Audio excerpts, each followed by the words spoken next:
Assalamualaikum warahmatullahi wabarakatuh. Waalaikumsalam warahmatullahi wabarakatuh. Alhamdulillahillazi asra bi'abdihi laylan minal masjidil haram ilal masjidil aqsa. Wassalatu wassalamu ala sayyidina Muhammadin alladzi kanat hasanatuhu la tuhsa wa ala alihi wa ashabihi ahli sidqi wat tuqa, amma ba'du. Saudara-saudara hadirin yang berbahagia, manusia ini hidup dalam 3 dimensi waktu: masa lalu, masa sekarang, dan masa yang akan datang. Masa lalu katanya adalah kenangan, masa sekarang adalah kenyataan, dan masa yang akan datang adalah harapan, impian, khayalan, atau cita-cita. Orang yang baik sesungguhnya adalah orang yang pandai mengambil pelajaran dari masa lalu untuk dapat menentukan sikap pada hari ini dan sekaligus merencanakan hari yang akan datang. Sehingga hari ini harus lebih baik daripada kemarin, dan besok harus lebih baik daripada hari sekarang ini. Dalam konteksnya dengan itulah kita pada pertemuan kali ini akan membicarakan tentang hikmah Isra dan Mi'raj. Satu peristiwa masa lampau yang tetap tidak kehilangan relevansinya untuk kita jadikan pelajaran bagi kita yang hidup di penghujung abad ke-20 ini. Kalau kita perhatikan, hampir setiap bulan dalam Islam ini mempunyai nilai-nilai sejarah. Kalau kita bicara Muharram misalnya, kita diingatkan dengan peristiwa hijrah. Kita bicara Ramadan, diingatkan dengan peristiwa nuzulul Quran. Kita bicara bulan Zulhijjah, diingatkan dengan peristiwa kurban. Kita bicara bulan Syawal, diingatkan dengan Idul Fitri. Kita bicara bulan Rabiul Awal, diingatkan dengan Maulid Nabi. Dan kalau kita bicara bulan Rajab, kita diingatkan kepada peristiwa Isra dan Mi'raj. Sebagai yang kita maklum, Quran itu memang bukan kitab sejarah. Tetapi Al-Quran banyak menceritakan peristiwa-peristiwa bersejarah. Dan kalau kita perhatikan gaya bahasa yang digunakan oleh Al-Quran di dalam menceritakan peristiwa-peristiwa bersejarah itu berbeda satu dengan lainnya.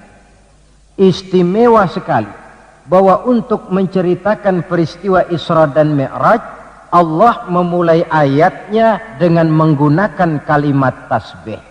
Seperti yang kita baca dalam surah Bani Israel ayat pertama. Subhanallazi asra bi'abdihi laylan minal masjidil harami ilal masjidil aqsa.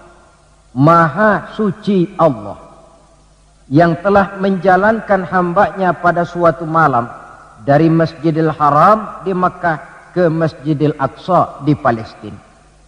Mari kita coba dekati ayat ini per kalimat untuk memudahkan pengertian kita di dalam memahami peristiwa Isra dan Mi'raj ini. Ayat ini dimulai dengan kalimat subhanallazi.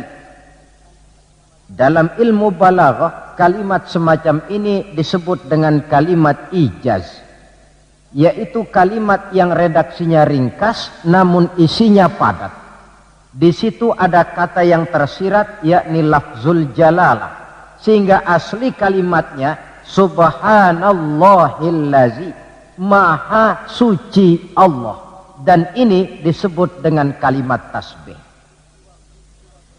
Banyak peristiwa-peristiwa bersejarah yang diceritakan dalam Al-Quran, tetapi jarang yang diawali dengan kalimat tasbih. Al-Quran menceritakan bagaimana Allah menciptakan Nabi Adam, tidak dimulai dengan kalimat tasbih.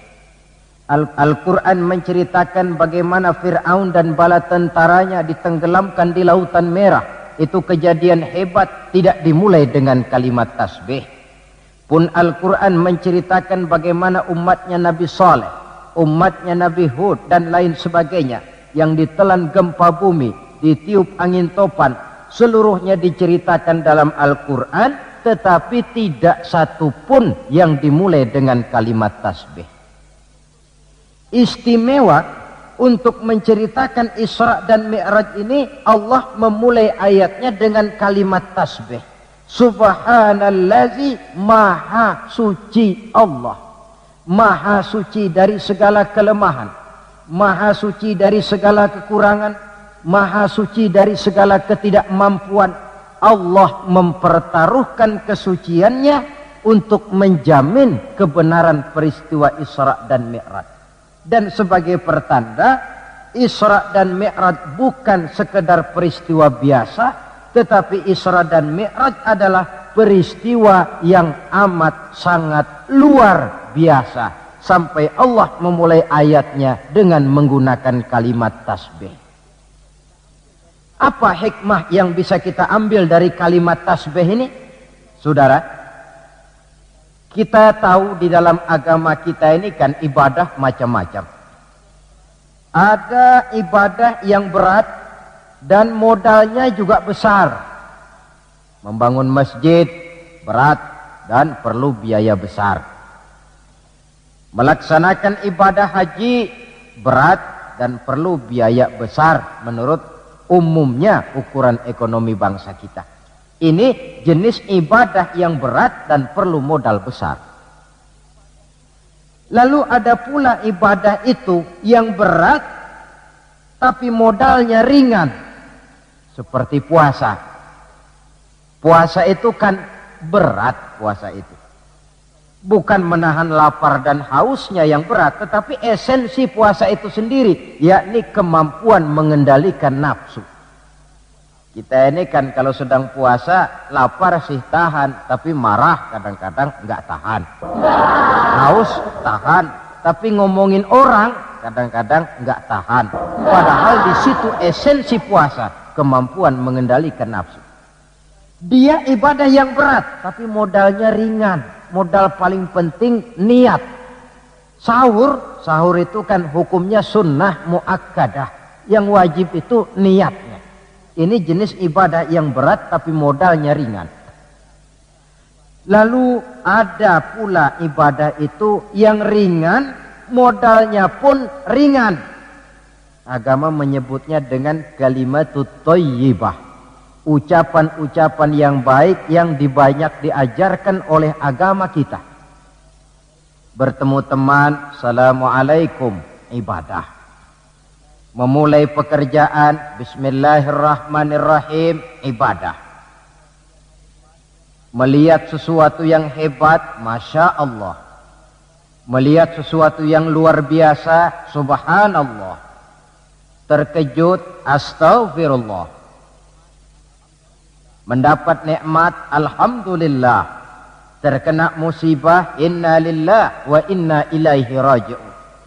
Ibadah dengan modal yang ringan berupa mengucapkan kata-kata yang baik yang banyak diajarkan oleh agama kita.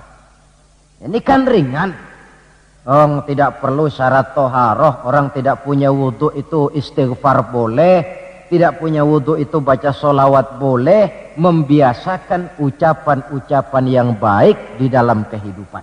Itu hikmah yang kita ambil dari kalimat subhanallazi. Kalimat selanjutnya asra. Maha suci Allah yang telah menjalankan. Asal kalimat asra ini sara yasiru. Lalu dibentuk dalam bentuk majhul menjadi asra yusri isra'an. Maha suci Allah yang telah menjalankan. Segera nampak dari ayatnya saudara-saudara, bahwa dalam peristiwa Isra dan Mi'raj itu yang aktif sebenarnya Allah. Nabi pasif. Allah yang menjalankan, Nabi yang dijalankan. Orang dijalanin tentu terima beres, namanya juga dijalanin. Maka tidak heran kalau beliau berangkat dari Mekah kemudian menuju Masjidil Aqsa di Palestina. Dari sana naik ke langit pertama, 2, 3, 4, 5, 6, 7. Dari sana naik lagi ke Rafraful Akhdar, sampai ke Sidratil Muntaha, sampai di bawah Aras, menerima perintah sholat, melakukan kunjungan ke surga dan neraka, kembali lagi ke Mekah tidak lebih daripada sepertiga malam.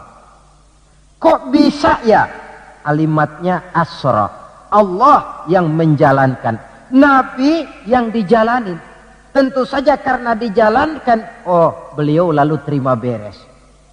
Andai kata Rasul berjalan sendiri, terang beliau tidak akan mampu menempuh jarak yang demikian jauh dalam waktu yang relatif singkat. Artinya, di dalam memahami peristiwa Isra dan Mi'raj ini, yang dipakai bukan logika intelektualitas manusia, tetapi logika kemahakuasaan yang mutlak dari Allah Subhanahu wa ta'ala. Satu contoh kecil. Saya satu hari berangkat ke Bogor. Jam 9 saya berangkat dari rumah, ambil baju di lemari, saya pakai. Berangkatlah saya ke Bogor. Saya tidak tahu kalau di kantong baju saya ada semutnya. Saya pun berangkat ke Bogor. Jam 10 sampai di Bogor, setengah 11 urusan selesai, kembali lagi ke rumah, setengah 12 sudah sampai di rumah. Baju saya buka, saya gantung kembali di lemari, semutnya keluar dari kantong, cerita sama teman-temannya. Saudara-saudara bangsa semut, percayalah saya baru saja pulang dari Bogor. Kata temannya, jam berapa kau berangkat? Tadi jam 9. Lalu setengah 12 sudah sampai lagi di sini. Iya. Temannya yang berpikir menurut logika semut, mana mungkin percaya. Tentu akan berkata, bagaimana mungkin mut? Badanmu begitu kecil, jalanmu begitu lambat. Masa ke Bayoran Bogor jam 9 berangkat, setengah 12 sudah pulang lagi? Temannya tidak tahu, semut bukan jalan sendiri, tapi nyempeng di kantong saya. Dahulunya Abu Jahal, Abu Lahab, dan abu-abu lainnya, itu mikirnya pakai logika manusia. Ya jelas toh, peristiwa ini tidak akan bisa dicernakkan oleh logika. Karena itu kalau sedikit orang mau merenungi ayatnya, tidak terlalu sulit memahami Isra dan Mi'raj. Dia kehendak Allah, bukan kehendaknya Rasulullah Sallallahu Alaihi Wasallam. Ini kalimat asra. Kemudian kalimat bi'abdihi, maha suci Allah yang telah menjalankan hambanya. Kenapa kok Allah memakai kalimat tidak langsung? Kan lebih enak saja kalau Allah bilang misalnya, Subhanallazi asra bi Muhammad, maha suci Allah yang telah menjalankan Muhammad. Begitu saja, kenapa sih? Kenapa harus pakai bi'abdihi, maha suci Allah yang telah menjalankan hambanya? Pakai kata-kata hamba. Apa maksudnya? Nah, di dalam kalimat hamba ada dua data. Data pertama, kalimat hamba di sini menjelaskan bahwa Nabi Muhammad itu Isra dan Mi'raj dengan roh dan dengan jasad sekaligus. Sebab apa? Orang hanya dipanggil hamba kalau punya roh dan punya jasad. Jasad tanpa roh namanya mayit. Roh tanpa jasad gentayangan, mungkin namanya pocong. Orang dipanggil hamba tentunya lengkap jasad dan roh sekaligus. Karena itu kalimat bi'abdihi sudah merupakan jawaban Isra Mi'raj terjadi dengan jasad dan dengan roh. Itu data pertama. Data yang kedua, kalimat bi'abdihi ini menjelaskan bahwa Nabi Muhammad itu oleh Allah benar-benar telah diakui sebagai hambanya. Maka lalu dipanggil hamba dalam ayat ini. Saudara mungkin lalu bertanya, Kalau cuma sekedar urusan itu, apa kita ini bukan hamba Allah? Ya tentu, kita ini hamba Allah. Kata siapa? Kata kita. Kalau kata kita, namanya mengaku. Orang mengaku tentu boleh-boleh saja, namanya ngaku. Cuma diakui atau tidak, ini yang jadi masalah. Saya bisa saja berkata, saya kenal dengan Bapak Presiden. Tapi yang jadi masalah, apakah Bapak Presiden juga kenal dengan saya? Dengan kata lain, kalau kata-kata hamba Allah keluar dari mulut manusia, nilainya murah. Kenapa murah? Sebab itu pengakuan. Tapi kalau keluar dari Allah sendiri, itu yang mahal. Maksudnya bagaimana? Berapa banyak manusia di dalam hidup ini, mulutnya berkata saya hamba Allah, tapi perbuatannya membuktikan dia hamba dunia, hamba nafsu, budak jabatan, budak pangkat, budak harta. Tidak sesuai antara ucapan dengan perbuatannya. Dari kalimat bi'abdihi ini kita ambil hikmah. Sekali kita menjadi hamba Allah, jangan menghamba kepada yang selain Allah. Sebab syahadat yang kita ucapkan punya konsekuensi. Asyhadu an la ilaha illallah. Saya bersaksi tidak ada Tuhan melainkan Allah. Maka itu berarti saya tidak akan menyembah kecuali hanya kepada Allah. Saya tidak akan pernah takut kecuali hanya kepada Allah. Saya tidak akan pernah minta tolong kecuali hanya kepada Allah. Saya tidak akan menggantungkan hidup kecuali hanya kepada Allah. Saya tidak akan pernah takut kecuali hanya kepada Allah. Konsekuensi yang logis daripada ucapan kalimat syahadat itu. Sekali kita menghamba kepada Allah, jangan menghamba kepada yang selain Allah. Adapun Nabi sebelum dipanggil bi'abdihi dalam ayat ini, kita baca dari sejarah tahun-tahun sebelum beliau dipanggil dengan kalimat bi'abdihi, tahun kelabu, amul huzni dalam sejarah itu, tahun duka cita. Beliau ditinggal oleh paman tercinta Abu Thalib. Setelah paman tercinta meninggal, istri tercinta pun wafat, Khadijah. Wafat kedua pelindung ini, makin meningkat gangguan kafir Quraisy. Dihina, dicemoohkan, dicaci maki, dilontari dengan kotoran unta, bahkan akan diancam untuk dibunuh. Lulus menghadapi semua itu, Allah panggil beliau bi'abdihi. Seolah-olah Allah mengatakan, Muhammad itu betul-betul hambaku, tidak bergeser nilai kehambaannya apapun yang menimpa dia. Saudara hadirin yang saya hormati, ini kalimat bi'abdihi. Jadi dari sini kita bisa memahami Isra yang merupakan perjalanan Nabi dari Masjidil Haram hingga ke Masjidil Aqsa, dan Mi'raj yang naiknya Nabi dari Masjidil Aqsa menghadap Allah semata-mata merupakan peristiwa yang terjadi menurut apa maunya Allah. Nah, kemudian apa tujuan daripada Isra dan Mi'raj itu? Hakikatnya cuma Allah yang tahu tentu. Namun kalau kita lihat di penghujung ayatnya, kita akan menemukan kalimat linuriyahu min ayatina. Keseluruhan perjalanan yang ajaib itu, sejak berangkat sampai kembali, tujuannya linuriyahu min ayatina. Untuk kami perlihatkan kepada Nabi Muhammad itu sebagian kecil daripada tanda-tanda kebesaran kami. Untuk disampaikan kepada umatnya dan kemudian menjadi pelajaran di dalam mengarungi kehidupan.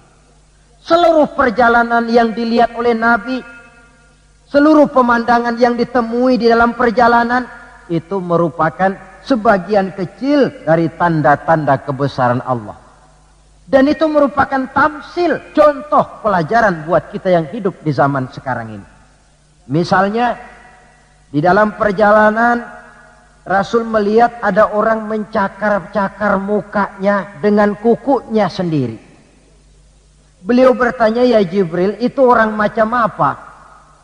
Jibril yang waktu itu bertindak sebagai bodyguard menjelaskan, Muhammad, itulah contoh daripada umatmu, orang-orang yang suka memburuk-burukan saudaranya sendiri.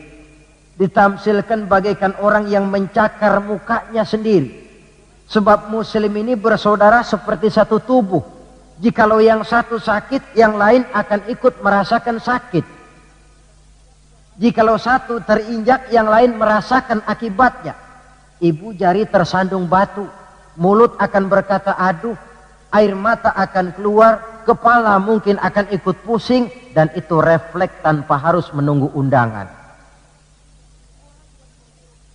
Orang yang memburuk-burukan saudaranya sendiri, hakikatnya mencakar mukanya sendiri.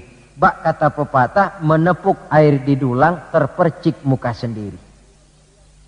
Lalu beliau melihat pula ada orang dipotong lidahnya.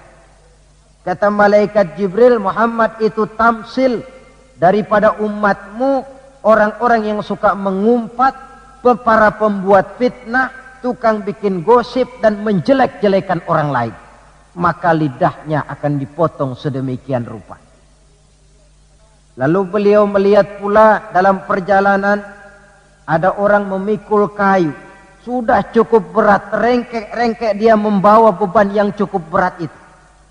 Anehnya malah beban yang sudah cukup berat itu bukan dikurangi, malah ditambahi.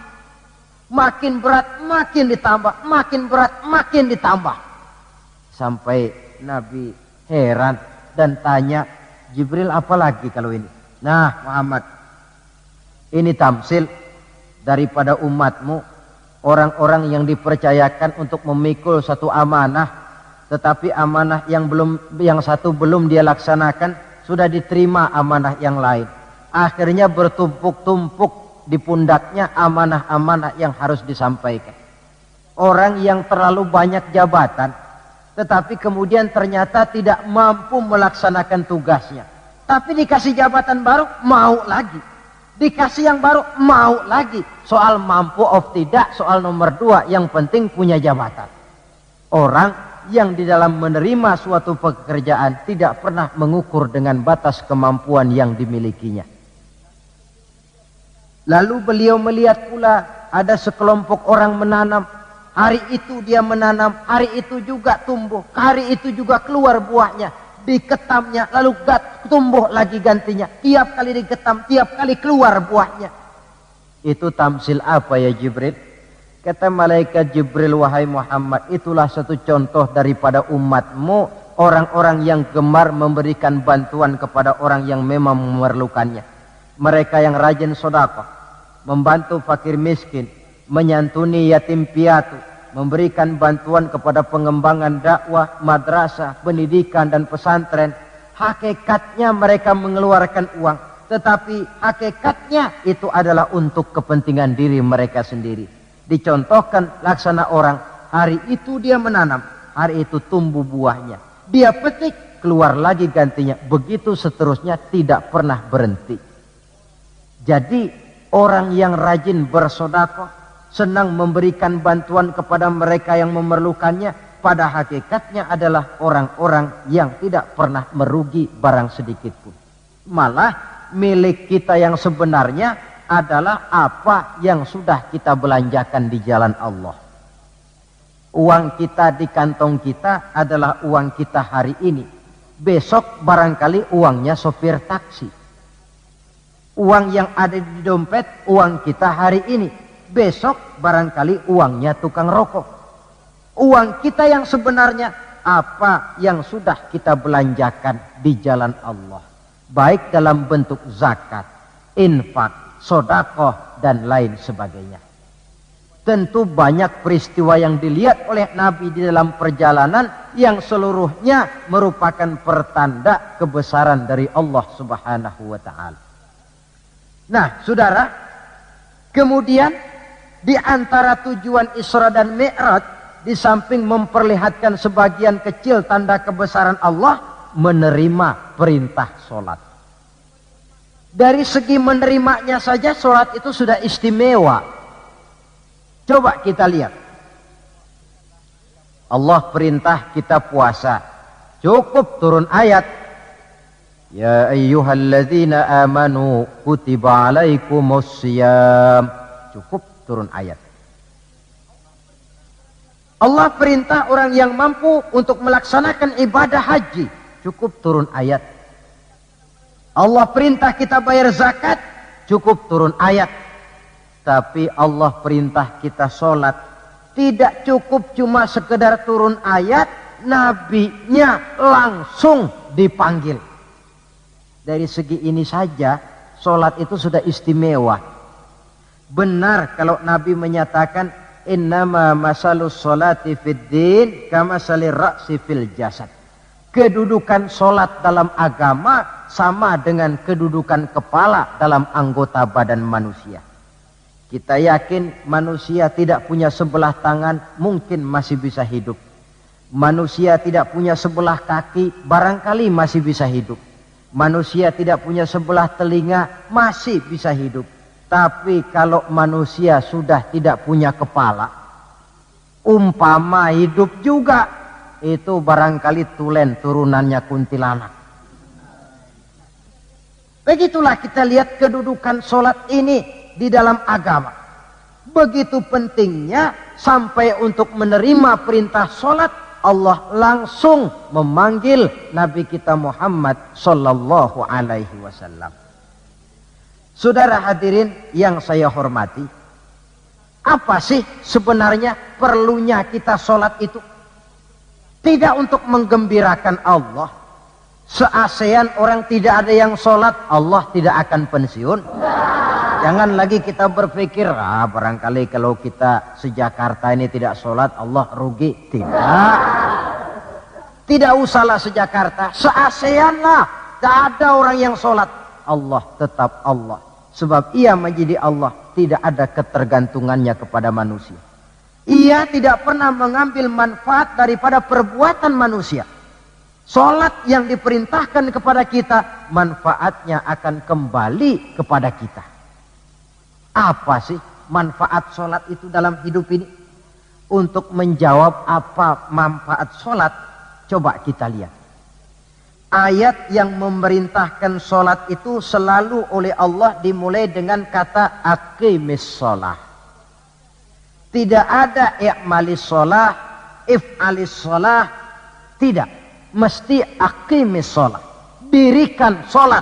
Bukan kerjakan. Tapi dirikan. Maaf saudara. Mungkin di antara kita sudah banyak yang mengerjakan sholat. Tapi belum banyak yang mendirikan sholat. Apa bedanya Pak mengerjakan sholat dengan mendirikan sholat itu? Kalau mengerjakan sholat itu cuma asal sekedar gugur kewajiban. Kadang-kadang keluar sholat Jumat nukar sendal. Mentang-mentang khotibnya khutbah, saudara-saudara kaum muslimin, ambillah yang baik, tinggalkan yang buruk. Lalu keluar praktek. Padahal sholat, di situ kita lihat bahwa orang macam ini sebenarnya hanya sekedar baru mengerjakan sholat, belum mendirikan sholat.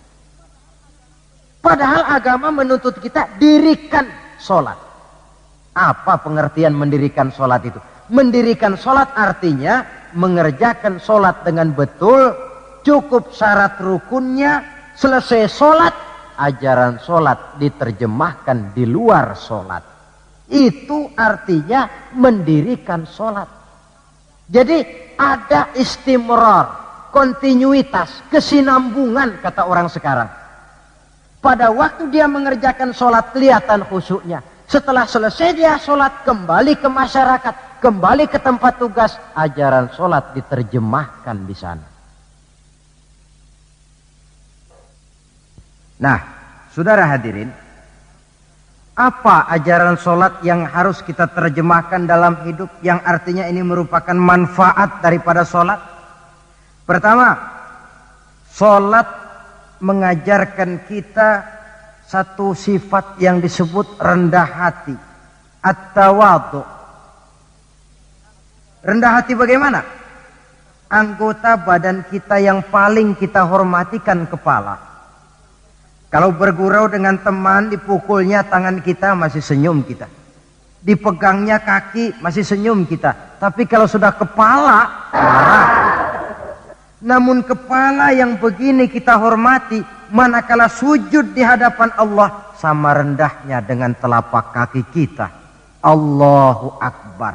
Selesai sholat, kembali ke masyarakat, sombongnya hilang. Ini mendirikan sholat.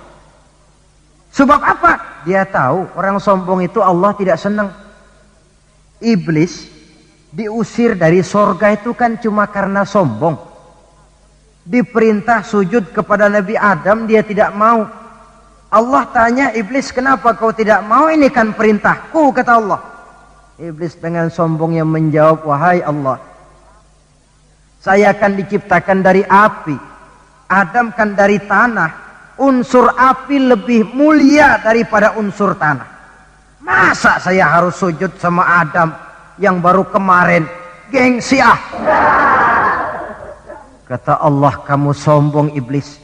Surga bukan tempat orang sombong. Keluar. Iblis diusir dari surga. Jadi kira-kira sajalah yang sudah di surga itu sombong saja diusir, apalagi kita yang masih di dunia ini. Dalam segala bentuknya, sombong itu Allah tidak senang. Sombong ilmu, Allah tidak senang. Mentang-mentang punya ilmu agama, tepuk-tepuk dada, nih saya satu-satunya ustadz di sini. Semuanya mesti ngaji sama saya ya. Kalau tidak ngaji sama saya, Islamnya kurang tapi sah. Sombong dengan ilmu. Sombong harta, ibu-ibu, Allah juga tidak senang. Sombong pangkat pun demikian juga, yang wajar-wajar sajalah kita dalam hidup. Tawadhu.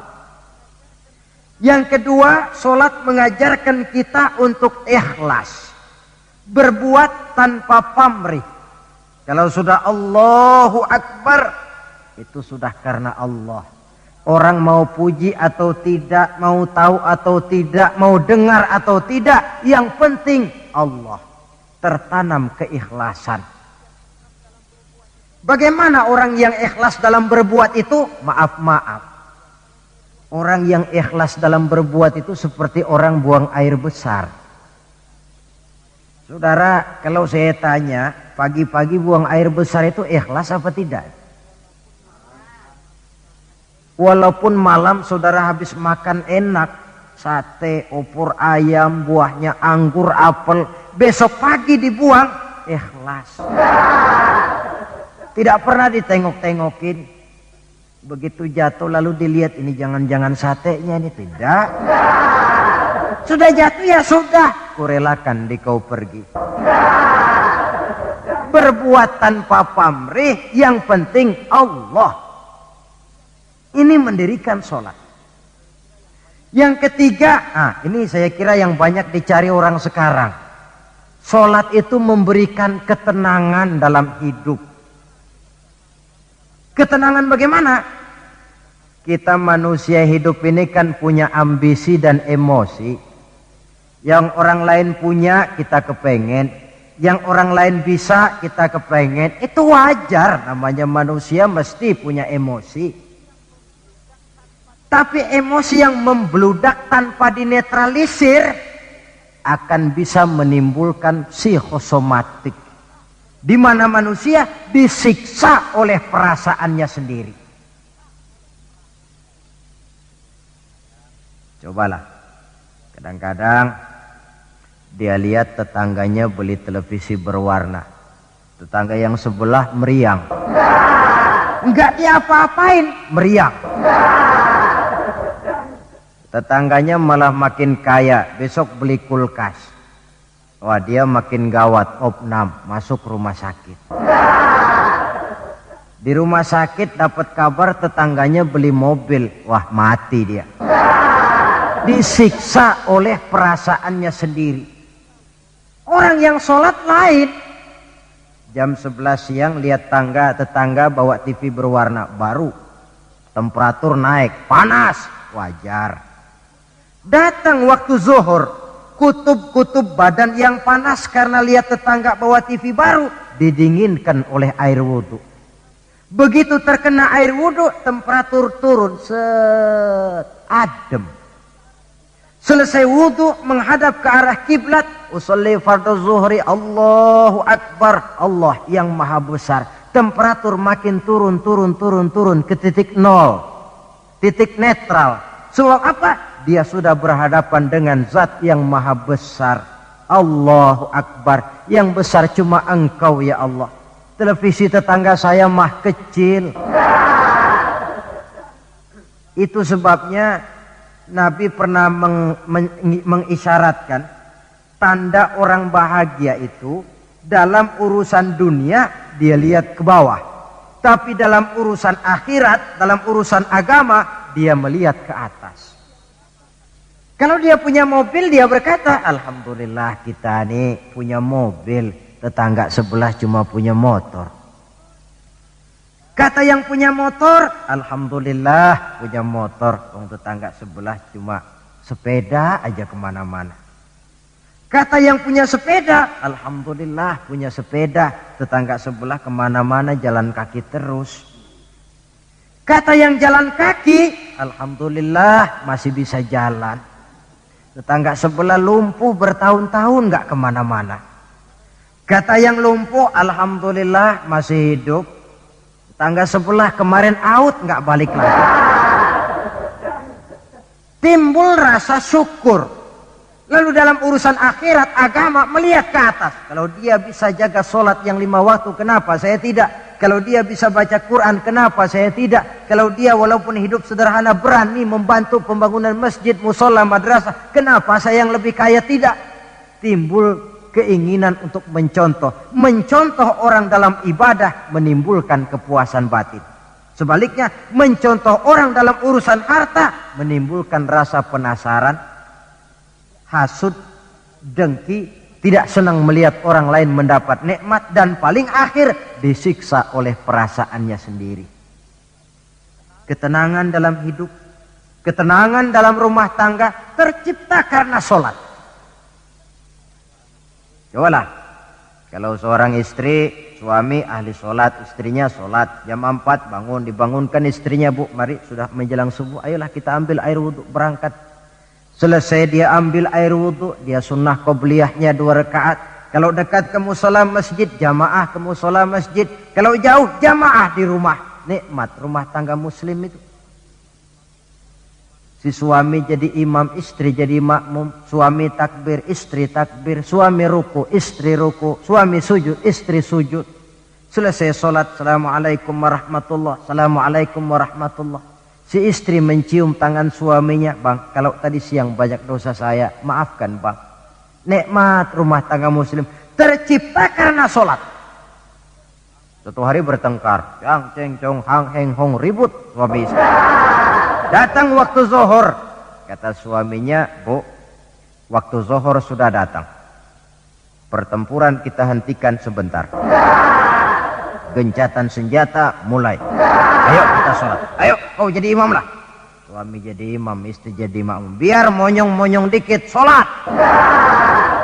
Selesai sholat, assalamualaikum warahmatullah, assalamualaikum warahmatullah. Si suami menoleh ke belakang, bu, kalau memang masih penasaran, terusin yuk. Saya kira kalau memang masih terus juga, itu memang dasar ahli bertengkar. Sudah profesional itu. Pakai sholat saja tidak mempan, bagaimana pula dengan yang lain. Sholat membawa ketenangan dalam hidup pribadi, berumah tangga, bahkan bermasyarakat sampai kepada bernegara. Inilah makna inna sholata tanha anil fahsya'i wal munkar. Sholat yang didirikan dengan betul mampu mencegah manusia daripada perbuatan yang keji dan munkar. Saudara hadirin yang saya hormati, dengan demikian maka sholat adalah keperluan kita, bukan keperluannya Allah. Dan waktunya sudah diukur sedemikian rupa. Coba lihat, antara subuh dengan zuhur itu intervalnya panjang. Sebab apa? Allah juga tahu di situ jam-jam sibuk.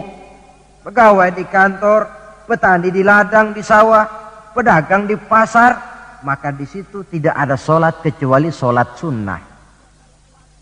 Bekerja kita dari pagi sampai siang sampai udara panas, timbul stres. Datang refreshing, istirahatlah. Jangan diforsir, ademi dengan wudhu. Lalu sholat zuhur. Selesai sholat zuhur, kembali lagi ke tempat tugas. Antara zuhur dengan asar, intervalnya lebih pendek. Sebab apa? Dalam udara panas, kerja cepat melelahkan. Maghrib dengan isya, intervalnya lebih pendek lagi. Sebab apa? Sudah masuk malam. Sebagian besar kejahatan justru terjadi pada waktu malam. Antara isya dengan subuh, intervalnya memang panjang, tapi di sana ada terminal kontrol cadangan yang disebut tahajud, hajat dan sebagainya. Terminal kontrol cadangan untuk menjaga stabilitas temperatur batin manusia. Jadi dengan demikian, kalau diabaikan, kerugian untuk manusia sendiri. Sebab hakikatnya Allah tidak pernah mengambil manfaat daripada amal dan perbuatan manusia itu. Nah, saudara-saudara, dari uraian yang singkat ini kita ambil beberapa kesimpulan. Pertama, Isra dan Mi'raj adalah maunya Allah. Kita manusia punya kemauan, Allah juga punya kemauan. Kalau kemauan kita sesuai dengan kemauan Allah, tentu jadi. Kalau tidak, ya tidak. Maunya Allah yang jadi, bukan maunya kita. Nah, agar mau kita dimaui Allah, caranya bagaimana? Mudah saja. Ikuti apa maunya Allah, nanti dia ikuti maunya kita. Dekati Allah, nanti dia dekat dengan kita. Kalau dekat, fasilitas tentu dikasih. Memang kita dekat sama lurah saja kadang-kadang dapat fasilitas kan.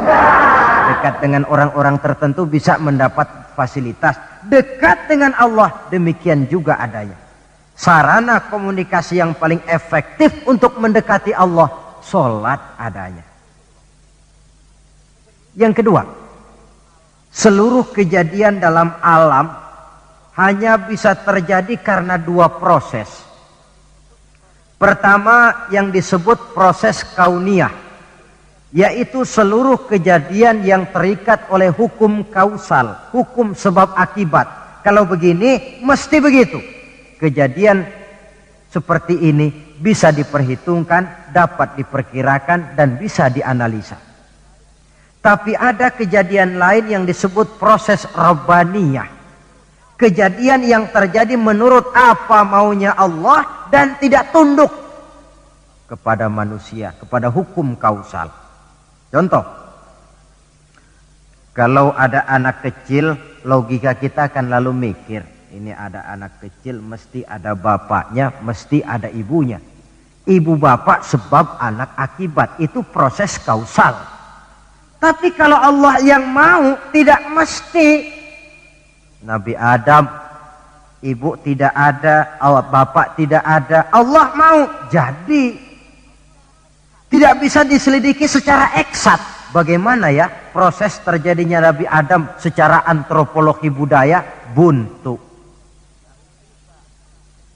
Nabi Isa, ibu ada, bapak tidak ada, Allah mau, jadi.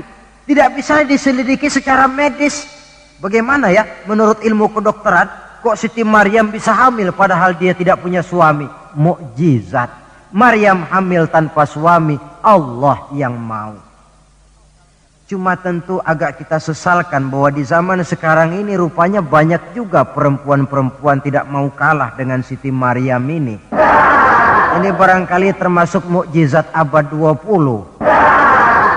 Saudara-saudara, otoritas intelektual perlu, tapi tidak bisa mentargetkan.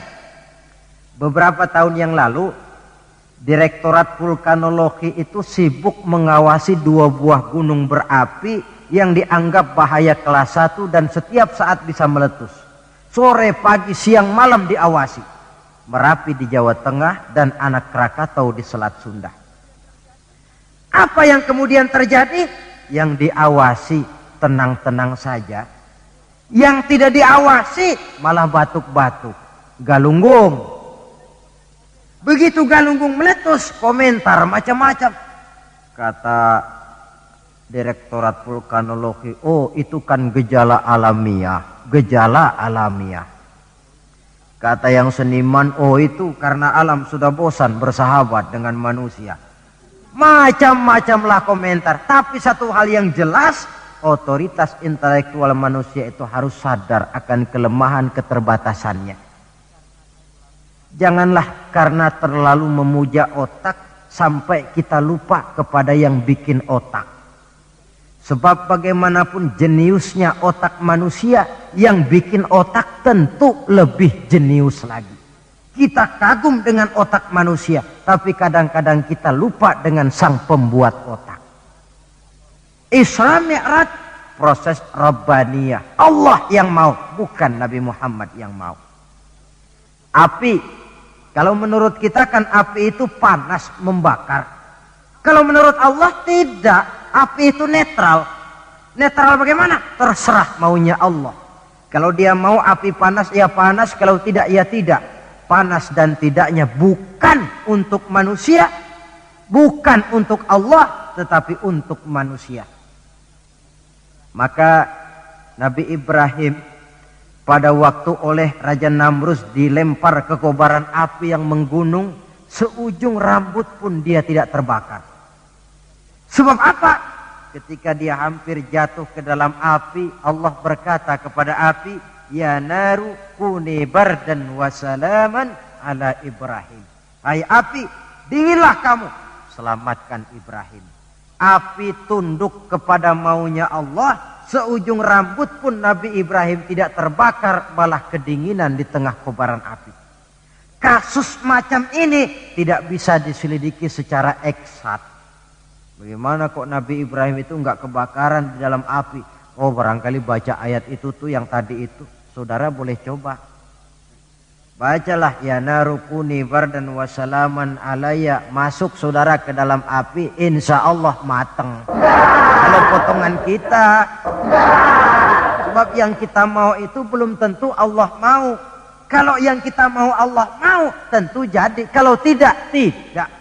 Isra Mi'raj sekali lagi. Peristiwa Rabbaniyah dan bukan peristiwa kauniyah. Logika di dalam memahaminya bukan logika intelektual, tetapi logika kemahakuasaan yang mutlak dari Allah Subhanahu wa ta'ala. Yang ketiga, marilah kita berusaha agar setiap gerak hidup dalam dunia ini bernilai ibadah. Sekurang-kurangnya berupa ucapan-ucapan yang baik. Bukankah yang namanya ibadah itu ya sholat ibadah, puasa ibadah, zakat ibadah, haji ibadah. Tapi tidak terbatas kepada hanya sekedar itu. Membangun rumah sakit, membangun sekolah, membangun panti asuhan yatim piatu, itu keseluruhannya merupakan ibadah. Sekurang-kurangnya ibadah dalam bentuk ucapan-ucapan yang baik, yang menyenangkan orang dan berpahala kita mengucapkannya. Ini tidak terlalu sulit dan bisa kita praktekkan di dalam kehidupan sehari-hari. Begitu pentingnya soal ucapan, sampai dalam satu ayat Allah menjelaskan, wa qaulun ma'rufun khairun min shadaqatin yatba'uha adza. Ucapan yang baik itu lebih disukai Allah daripada sedekah tapi menyakitkan hati orang yang menerimanya. Sedekah itu pahalanya besar tentu, tapi kalau menyakitkan hati orang yang menerima, lebih baik ngomong yang enak-enak sajalah. Termasuk ini kalimatut thayyibah, ucapan yang baik. Yang keempat, marilah kita menjaga stabilitas kita sebagai hamba Allah. Miskin hamba Allah. Jadi orang kaya tetap hamba Allah. Orang biasa hamba Allah. punya pangkat, jabatan, kedudukan, tetap hamba Allah. Dalam keadaan bagaimanapun posisi kita, nilai kehambaan jangan bergeser adanya.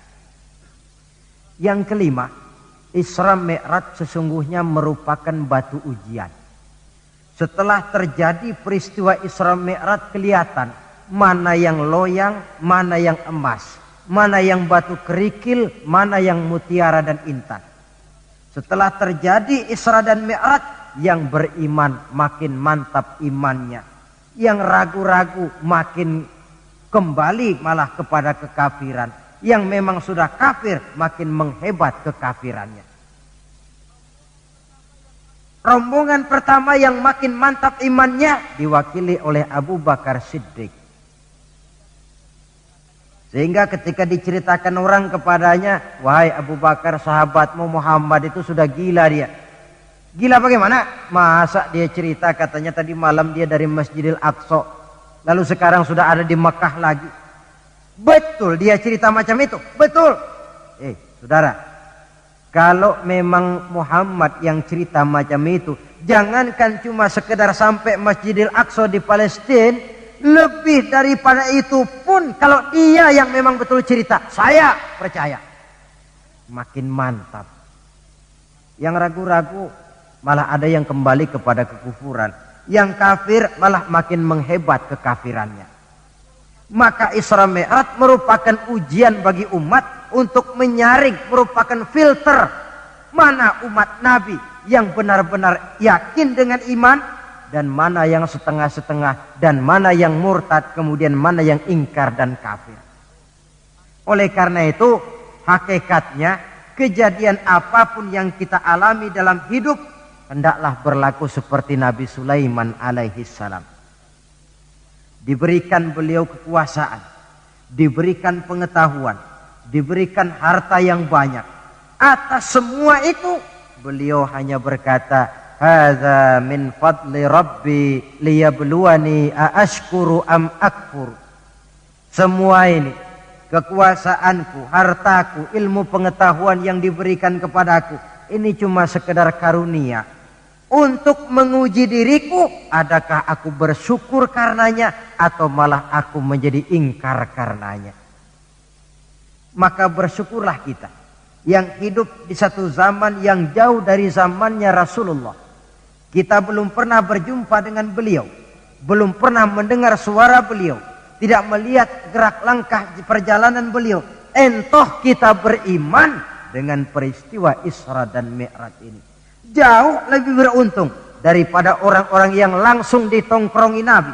Mereka melihat wajah Nabi, mendengar Nabi membaca wahyu, melihat mukjizat, tetapi mereka tidak juga mau beriman.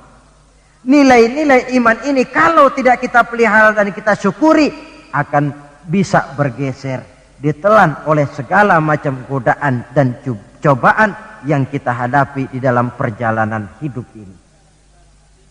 Saudara-saudara hadirin yang saya hormati, dengan begitu maka Isra dan Mi'raj dengan segala kejadian yang ada di dalamnya, sekali lagi merupakan bukti kemahakuasaan yang mutlak dari Allah dan kelemahan serta keterbatasan dari kemampuan yang dimiliki oleh manusia.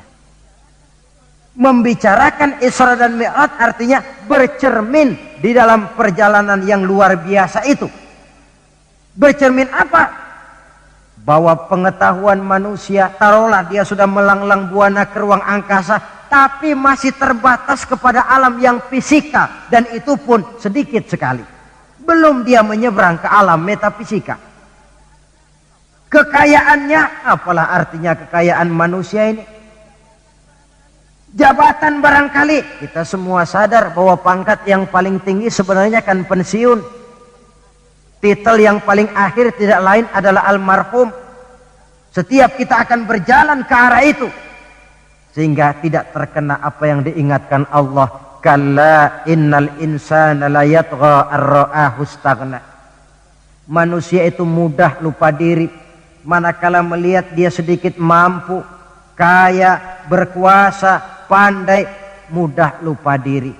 Cobalah lihat Berapa banyak orang-orang yang tadinya sudah adil, berjuang menegakkan keadilan, namun di tengah jalan dia bisa berbalik meluncur menjadi orang yang justru menginjak-injak keadilan itu sendiri.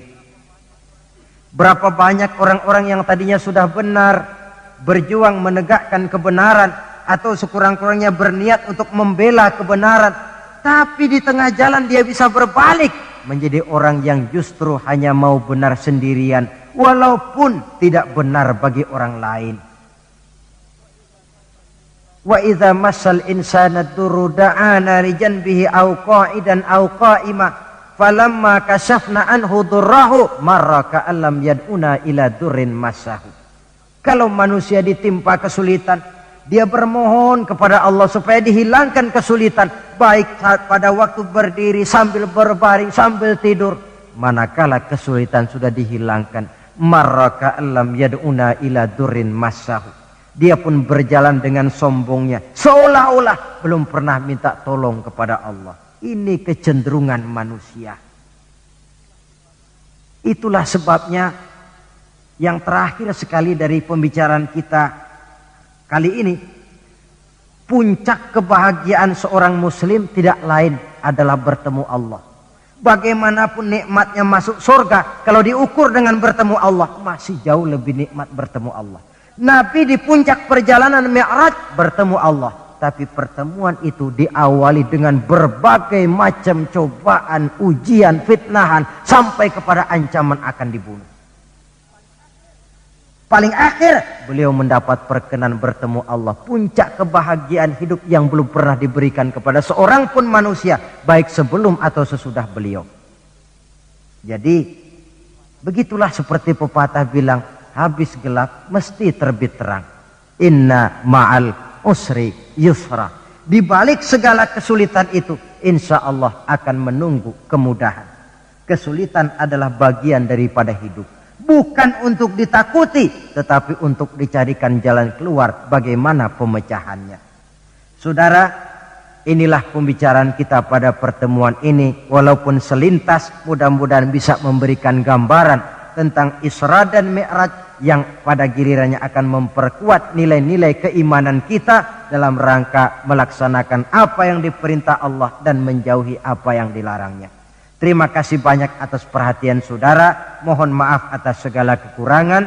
Usikum wa iyaya bitaqwallah. Wassalamualaikum warahmatullahi wabarakatuh.